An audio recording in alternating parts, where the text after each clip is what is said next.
L Ganesan எடுத்தது அதுவும் single digit தான். வேற யார்? சிபி ராதாகிருஷ்ணன் சிங்கிள் டிஜிட் தான். வேற யாருமே சிங்கிள் டிஜிட்டை தாண்டி டபுள் டிஜிட்டுக்கு போகல.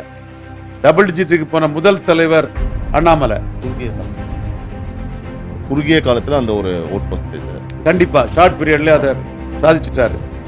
அதை விட 2014 மோடிக்கு ஆதரவான அலை இந்தியா ஃபுல்லா இருந்தது.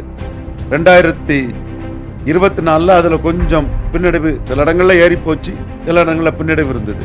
அப்ப தனி மெஜாரிட்டி வராத காலகட்டத்திலே 11.4 எடுத்திருக்காருன்னா அது கூடுதல் பலத்தோட அண்ணாமலை அதுல கான்ட்ரிபியூட் பண்ணியிருக்கிறார். மோடி பிரதமர்னு எடுத்த ஓட்டு தான் மோடிக்கு பெரிய வேல்யூ அடிஷன் அண்ணாமலையை நாங்க மதிக்கிறோம்னு சொன்னேன். இதை சொல்றதுனால அண்ணாமலைக்கு எனக்கு உள்ள முரண்பாடான விஷயங்களை நான் பதிவு பண்ண